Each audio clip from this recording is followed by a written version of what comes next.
Thanks, Johan, for that intro. And welcome everyone to the second order analysis webinar. Johan gave a very nice intro, but an intro of my own. Second order analysis or second order effects are concepts that I believe everyone is vaguely familiar, at least vaguely familiar with.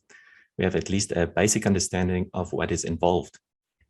So this webinar is an attempt to do some revision on the subject and to convince everyone that you definitely need to use a second order analysis.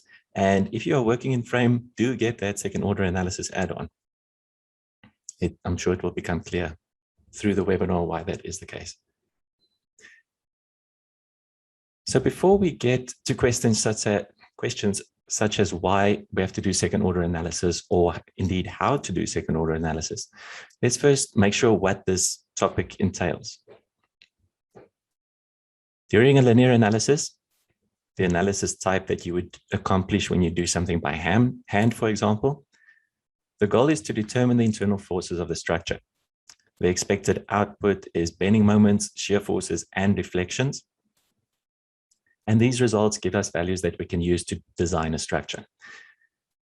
In most cases, this is applicable to steel structures, but one can do it to concrete structures as well. The linear analysis deforms the structure. That's one of our outputs that we expect, the deflections of the structure. If the deformation of the structure is significant, the effects of the deformation should also be taken into account in the analysis. Considering these effects is the result of a second order analysis.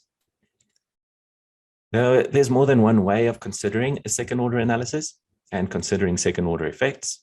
One way is to do a computerized second order analysis. Another popular alternative is to use an amplification factor that is determined by a specific code that you are using. So although second order effects sounds like a simple term, it can get really complicated really fast. Take the typical example that is usually used when talking about second order effects. A column is loaded with both a vertical force and a horizontal force. If we were to do a linear analysis, then this is relatively easy. We do two analyses, one for each load case, and we superimpose those results. Analysis complete. But we all know that's not the full story. After the linear analysis, the horizontal force causes a displacement of, let's call it delta. This causes an additional moment because the vertical force P is no longer applied in line with the support point and in line with the column's length. An additional moment is going to be generated by this P delta effect, which we multiply P by the distance delta. And an additional moment is going to cause a further displacement, which in turn will then cause an additional moment and then additional displacement and so on and so forth. When and where do we stop with this iteration? Turns out this is an infinite series, and well, if the structure doesn't fall over, then it has to stop somewhere. Luckily, this infinite series of deflections that get generated, they do have an answer, which we will see later on. But remember, the vertical force that's applied to the column not only causes this additional moment, but the vertical force also affects the lateral stiffness of this column. So superposition of the load cases is no longer applicable. This is where I get to say, but wait, there's more. That's not the only second order effect in play. Subjected to the same loading, this column will not only sway, but because it undergoes bending, a bow effect takes place. Drawing a line between the support point and the tip of the column, you'll notice that an additional deflection takes place in the center of the column. This delta, or this deflection, also causes additional moments in the column, which must be considered. These effects are what is known as second order effects. We have second order effects due to the sway of a structure, which we can refer to as big delta. And we have second order effects due to the bow effect between the 2 points of the column, which we can refer to as little delta, small delta. These effects have to be taken into account in the analysis and the design. And unfortunately, it's not immediately clear to what extent these factors play a role in an overall analysis.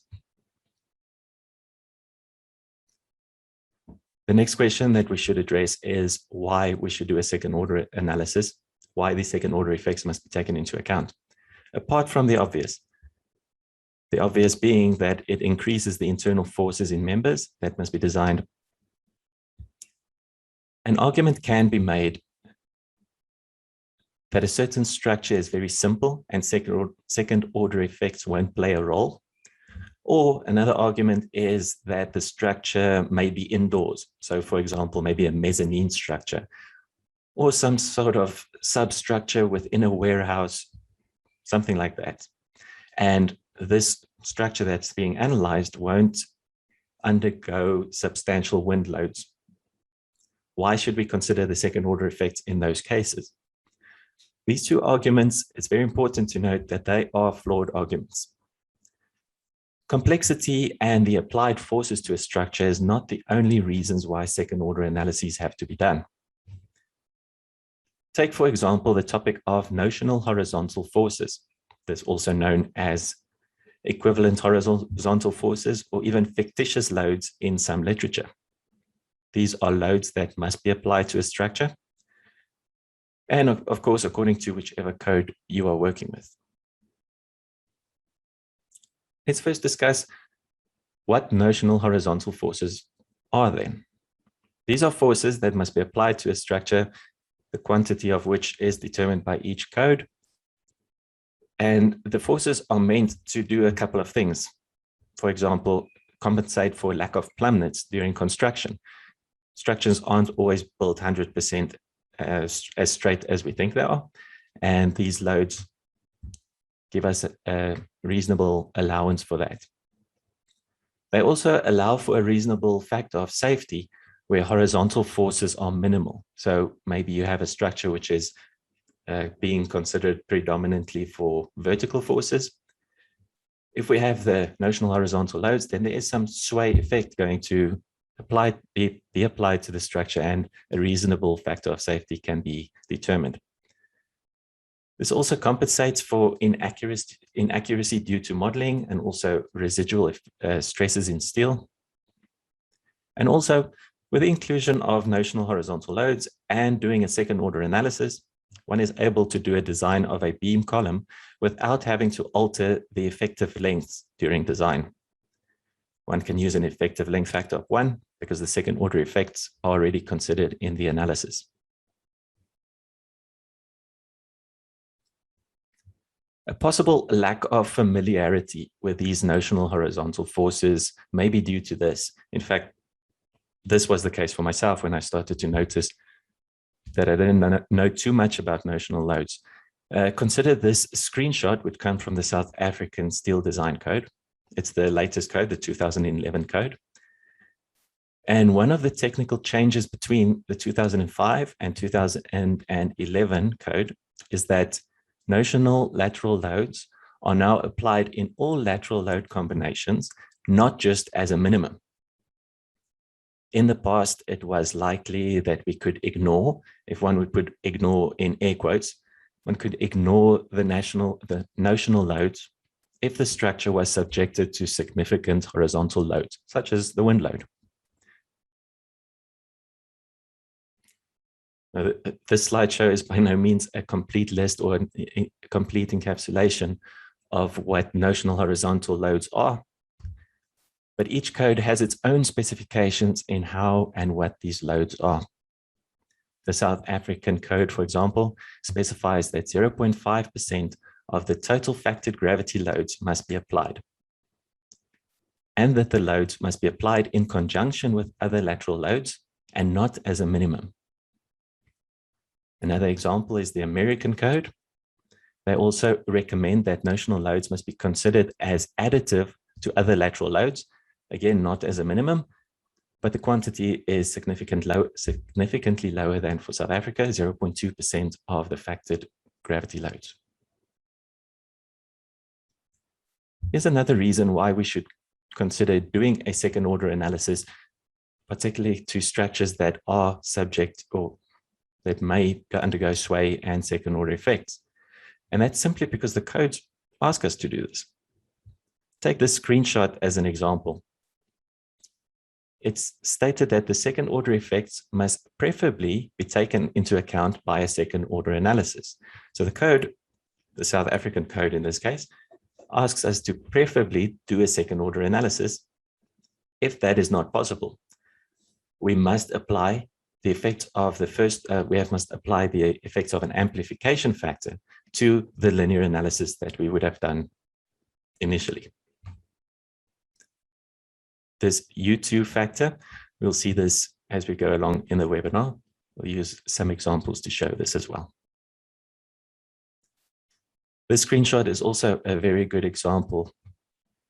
It highlights the importance of doing a second order analysis. From the South African design code, the familiar equation that must be satisfied when designing for compression and bending. Note the highlighted part in blue, that the ultimate loads for compression and for bending must be determined by including stability effects. Stability effects may or may not have a significant effect on the analysis, but we won't know it unless we consider these effects.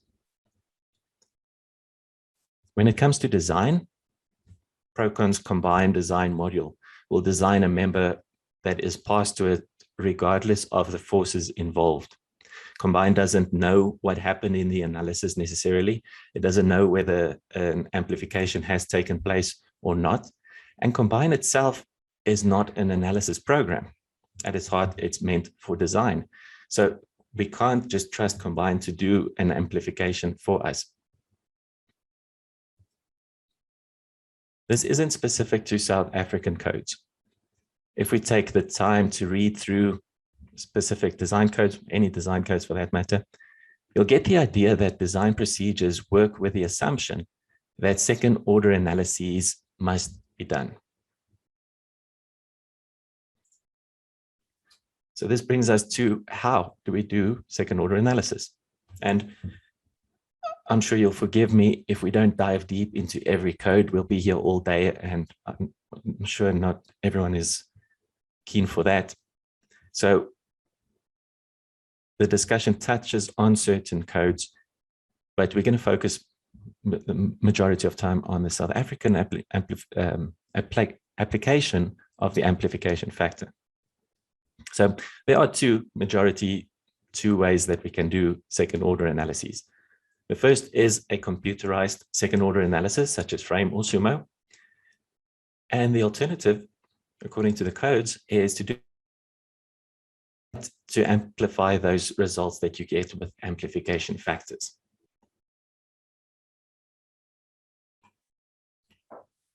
We'll do a couple of examples in Sumo, starting with simple examples and then graduating to more complex examples, just to show what effect there is in terms of amplification factors and also how Sumo deals with this. The first example is a single column. In fact, this is the column that is used to derive that solution to an infinite series of deflections. That will be our first example. So going to Sumo.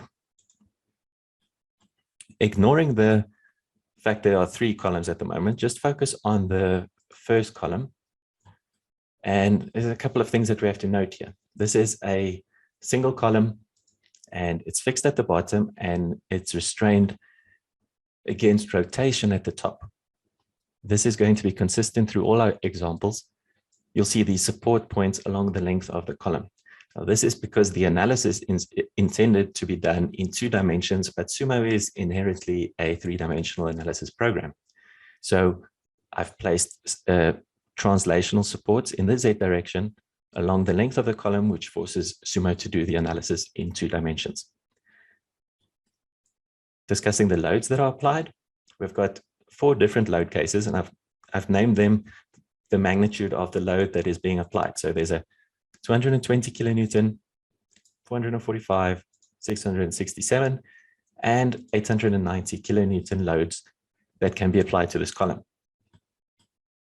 The last load case is simply an H, and that's because that's a lateral load of, in this case, 5 kilonewtons, but that's the reason why we've got 3 columns here. There's a 10 kilonewton as well as a 15 kilonewton applied lateral force. And that's the only difference between these 3 columns. Now, if we want to do a linear analysis, we have to set our analysis to linear. And we can do the solution to this. Let's consider these reactions a bit. At the offset of this webinar, I mentioned that if we are doing a linear analysis, then we can simply apply our different load cases into a combination and we can superimpose those results. So regardless, maybe I should just mention, sorry, I'll go back to the load combinations and just show that the combinations that are considered is a vertical force plus that horizontal force. So that's how I'm superimposing these results into combinations. So regardless of the amount of force that is applied vertically to this column, whether it be 220 kilonewtons, we can see the deflection there is 2.1 millimeters in the X direction. Or if I change that to 890 kilonewtons, the X displacement remains the same, 2.1 millimeters. Now this inherently feels wrong because we just discussed the second order effects that as the sway effect happens, the displacement has to increase. And that is what the problem really is with linear analysis compared to second order analysis. So what I've done here is I've got Excel and I've got three tabs that discusses these 3 columns. The first will be for the lateral force of 5 kilonewtons. And here are the results for that linear analysis. I've got a vertical load, 220, 445, 667, and 890. And the displacement for each of these combinations is going to be consistent because we are doing a linear analysis. But the horizontal force is 5 meters, that's not a meter, that's kilonewtons. And the length of the column is 5 meters. Now, we have here to the side, again, that equation of an infinite series of displacements. And the fact is that the answer to that infinite series of displacements, lucky enough for us, is as simple as multiplying our displacement by a factor that we can really easily calculate. And that's what I've done here with my second order analysis. You'll notice that I've got a displacement, and then I've got a displacement of sumo. But let's first discuss my displacement that was calculated by this amplification factor for those displacements. Here we've got a displacement of 2.194 millimeters. And then for as the load increases, so the displacement changes as well. And that is what we should be expecting. As the load increases, the displacement changes as well. But I simply did a second order analysis inside sumo as well.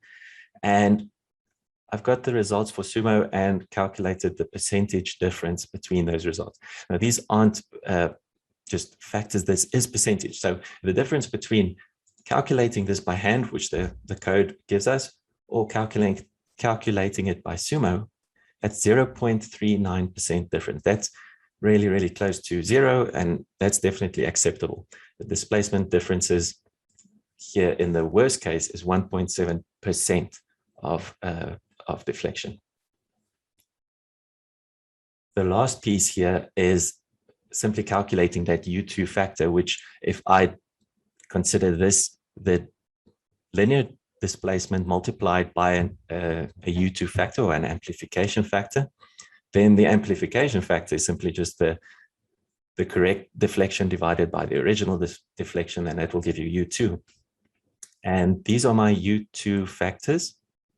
Now, if I multiply my linear bending moments, which again are going to be consistent, 12.5 kilonewtons because kilonewton meters, because I'm superimposing in a linear analysis the 2 loads together, I can multiply my bending moment with an amplification factor, and we get to the code specified bending moments, the actual bending moments applied in this column.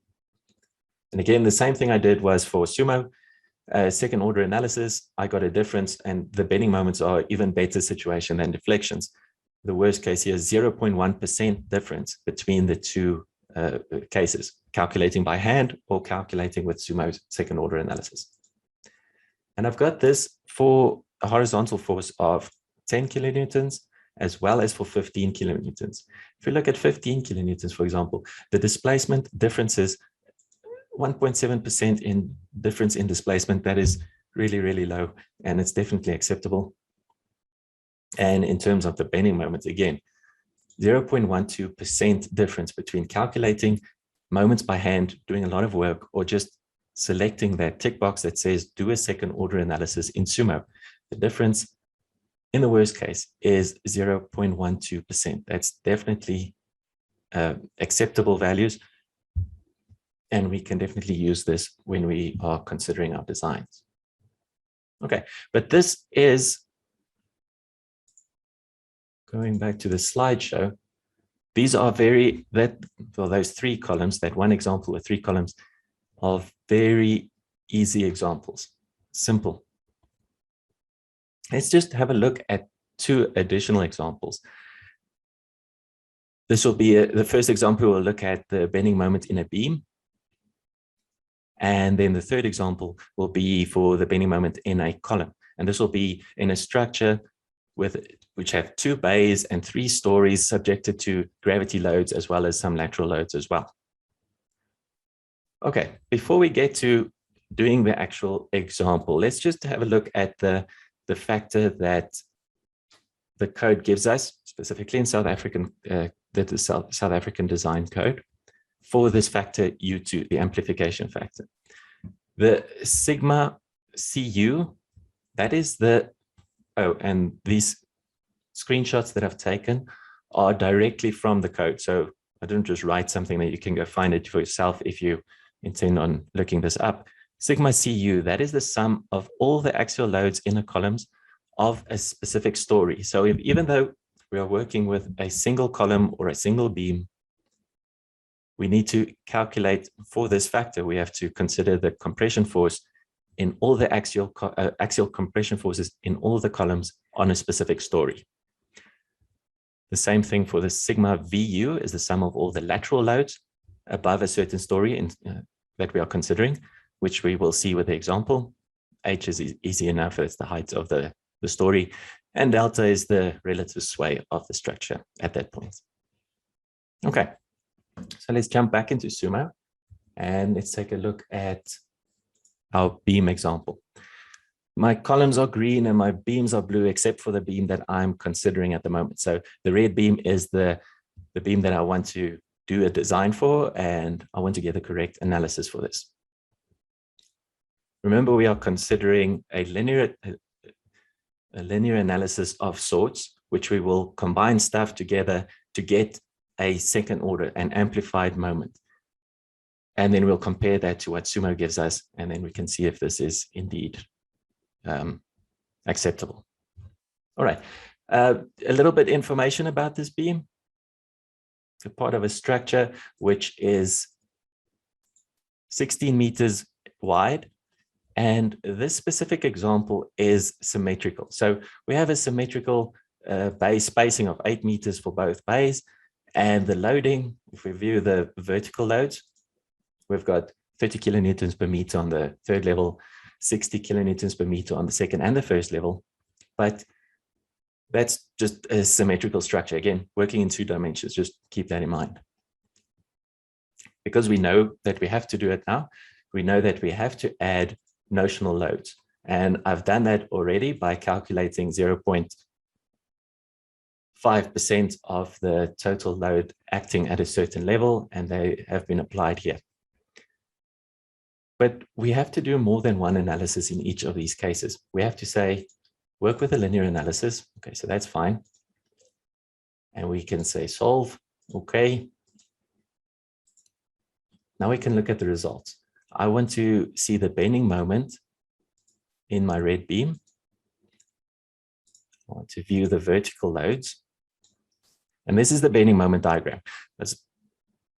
With one screen shared, it's going to be difficult to make notes of all these bending moments that we are going to discuss, but don't worry about it. I made screenshots and I've made notes in the slideshow. So we'll get back to that when we get to the slideshow, and it will become clear what I've done here. But just to show, on the left-hand side, we've got a bending moment of 352 kilonewtons, about 180 sagging moment. And on the right-hand side, we've got a 248 kilonewton meter bending moment. This is a single load case, the vertical load case. That is the bending moment that happens under vertical loads. Now we have to consider the analysis for the notional loads as well. That's the vertical. Okay, so if we view the effect of the notional loads, we can find the displacement at these points.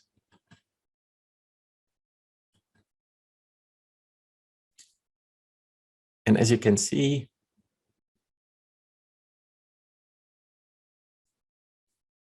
why are they 0? Oh, I'm looking in the wrong direction. Apologies.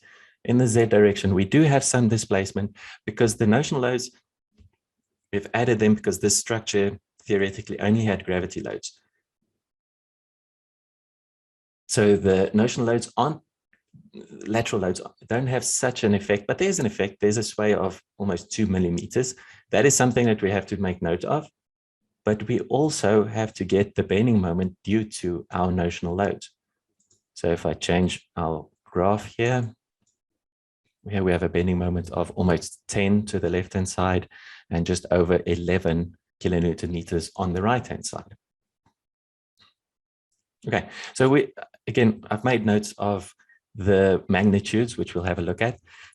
But this is a linear analysis, and we have to now calculate the amplification factor.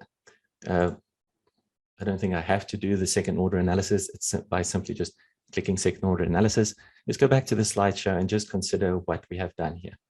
Okay, so here are our gravity loads. To the left-hand side, we've got 352. There's our 180 kilonewton meter sagging moment. And to the right, we've got 248.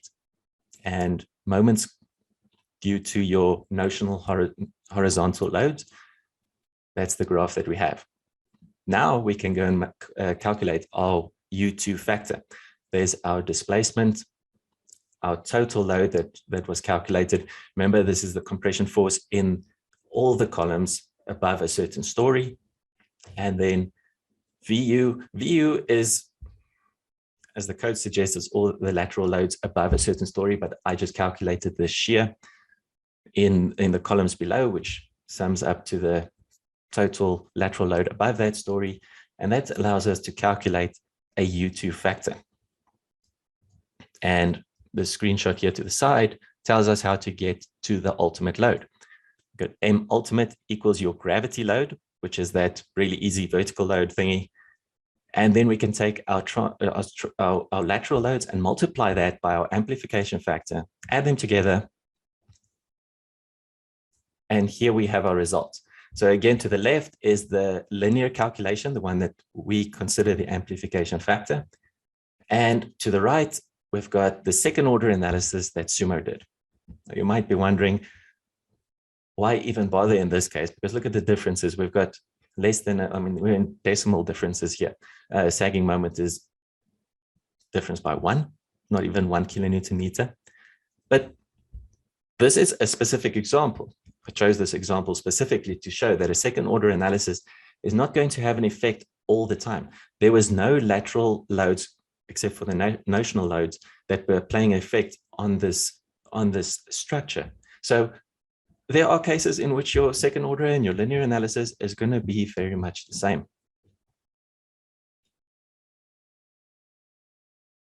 But let's go to our next example.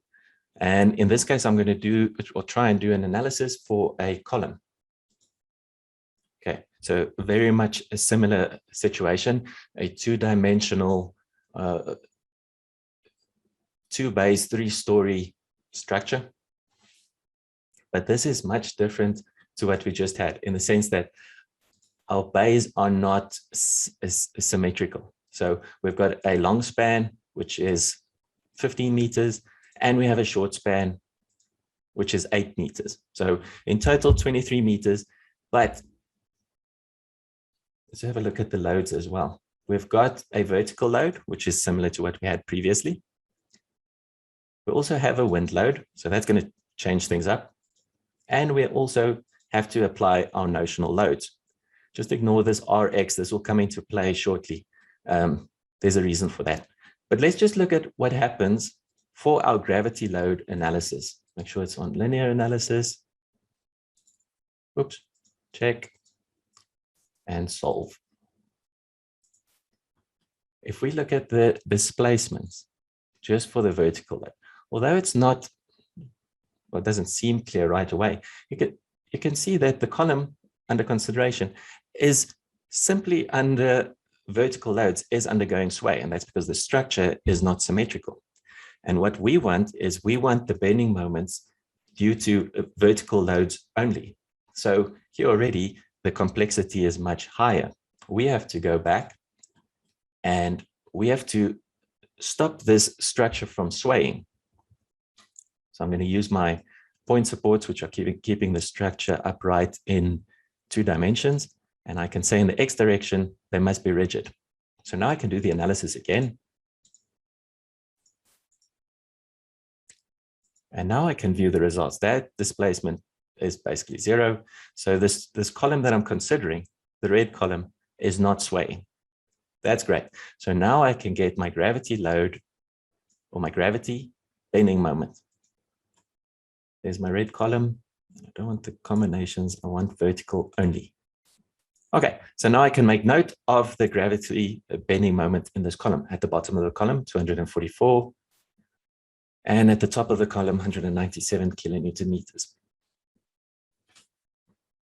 Okay, I've made note of that. But because we've braced this structure with supports, we have to view those reactions. This is the effect of my gravity loads trying to press the structure over. And these 3 horizontal reactions, we have to go and apply this. And that is what my Rx load case is for. If I view that, those are the reactions of the supports. And I have to take these supports out now. So they're not rigid anymore, they're free. Okay, and now, because I have the bending moment of the gravity loads, I want to know what the effect is of the lateral loads. And it's not just the notional loads anymore, it's notional loads. Consider this load combination. It's notional loads, it's the reaction loads, as well as the wind loads that are applicable in this structure. So I can do another linear analysis. Can view the results. And while we are looking at the analytical result here, I can see my lateral displacement. Now, again, we have to make notes of our displacement due to lateral loads. There we're moving 33 millimeters, and at the bottom of the column, 17. So there's about 16 millimeter displacement, relative displacement. But we also want to have the bending moments due to that lateral load combination. And here we have values of 34, almost 35 kilonewton meters. And at the top of the column, 45 kilonewton meters. Okay, so all that just to consider a point, or get to a point where we can consider the amplification factor. You'll see that load combinations, I have a second order load combination. I've got my notional loads, I've got my vertical and my wind loads. And that is the result of this combination, the second order analysis, is the results that we will see when we go to these results. So here's a summary. The moments due to the propped vertical loads, 244 kilonewton meters and 197. Then we've got our lateral loads that were applied, and at the bottom of the column, 35 kilonewton meters, to the top is 44. Okay, we can work with this as well as calculate the relative displacement, go through all these steps to get to an amplification factor of 1.146. And again, due to this little equation here, we can now go and add a bunch of stuff to get to the second order moment. And that's what I've done on this this screen here. To the left of the screen, we've got the amplification factor bending moment, a value of 284 at the bottom of the column and 248 at the top of the column. Comparing that to the Sumo's second order analysis, at the bottom of the column 281. Okay, so there's a slight difference, and 251 compared to 248. This is at worst just over 1% difference, and at the bottom of the column it's even less. And if we compare these results to our linear analysis, 244, 197, is definitely a large increase in bending moments. And the reason for that is because we do have quite a lot of forces pressing this structure over. It wants to force it over, and that is what your second order effects are trying to, or that have to be considered. Okay, so those were 3 examples to show how we can do a manual calculation and how we can do a very quick calculation by just asking Sumo to do it. It should be clear at this point that a second order analysis has to be done. And it's also rather clear that following the amplification factor approach is much more work, much more tedious than simply trusting Sumo to do this calculation. But there should be a question coming up in your mind now: how do we trust Prokon's second order analysis? Testing our results just against a couple of examples is by no means a thorough investigation. And the second option that we have is testing results against other software's results, because other software will be able to do a second order analysis as well. But that's a dangerous idea, since all computerized second order analyses are approximations to an extent. In case you were wondering, or in case you were thinking that Sumo calculates the displacement and calculates an amplification factor that gets applied, that's not what Sumo does. The program doesn't calculate these factors and multiply it like a human would. Instead, the computer follows an equivalent stiffness method approach that is formulated by partial differential equations and solved by using boundary conditions. And it's a known fact that differential equations, the language of the universe, are in many cases very difficult and in other cases impossible to solve analytically. So these equations are solved by approximations.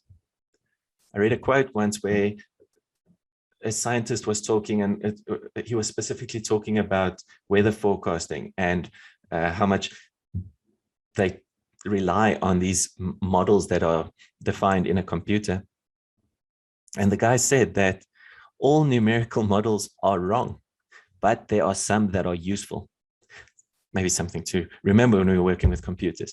But how do we know that Prokon is correct? How do we know that Sumo's analytical approximated answer is useful?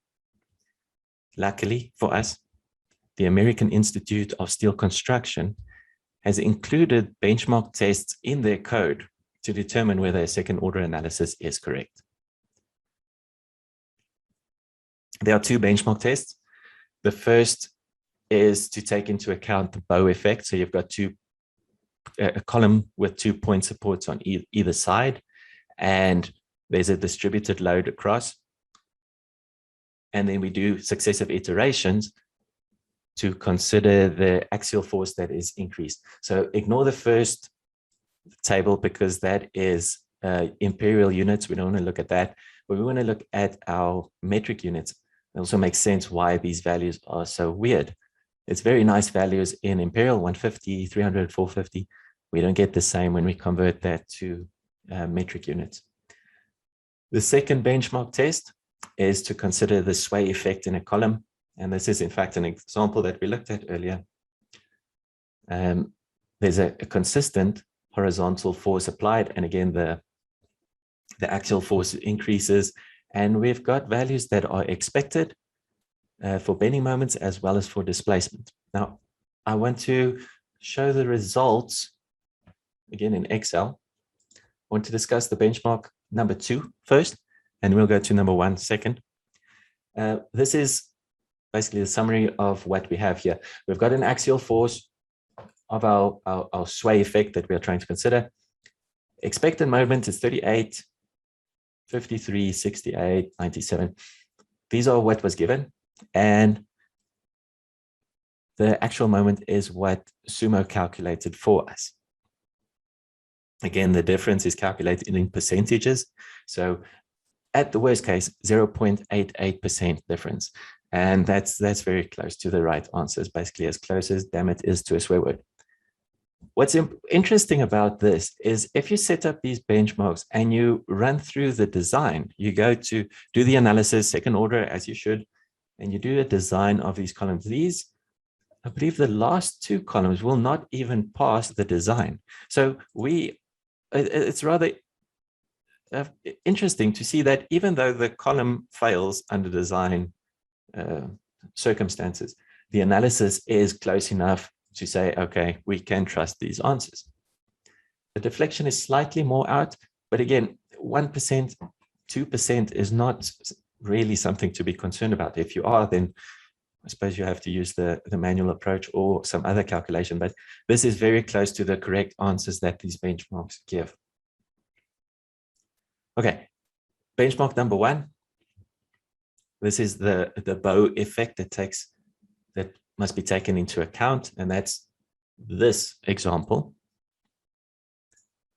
These answers are slightly more worse off than the second benchmark results. And there's a reason why I wanted to discuss this one last. But although 1.23% difference is still not anything really to be concerned about, again, we are in the range where this design would just not work. And in deflections, the deflections that we've seen throughout this discussion, the deflections tend to be slightly worse off than the moments, but 3% difference on a column that is going to fail anyway, and when you go to design, is rather impressive. Another reason why I want to discuss this last is because if you were to do a nonlinear analysis, you might have an even more accurate answer. Now, this is not a nonlinear analysis webinar, and a nonlinear analysis is a whole other can of worms. Maybe a topic for a webinar in another time, maybe next year somewhere. But the point is that a nonlinear analysis breaks your applicable load into increments. Default is 10 in these programs. And as the loads get applied and an analysis is done, and the next load iteration gets applied to a displaced structure. Whereas with a second order analysis, the effective stiffness and all of that is calculated, and the analysis is done on the original shape of the structure, where a nonlinear applied to a deformed structure. So you might get even closer to the correct answers, but even looking at this with second order analysis seems to be something that we definitely can trust.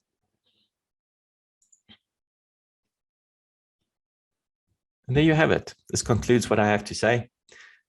We have to consider a second order analysis. I hope looking at these couple of examples makes this relatively clear, that we have to consider second order analysis. How you do that is up to you. But if you're going to do this by hand, it's going to be a lot of work. And we looked at two-dimensional examples. If you have to start considering three-dimensional examples, it's going to just take forever to do the analysis and get that done completely. Doing a computerized second-order analysis is definitely much easier. You simply just say, program, do the second-order analysis. And luckily, the AISC, the American Institute of Steel Construction, their benchmarks indicate that Prokon's analysis is definitely within range of something that we can trust.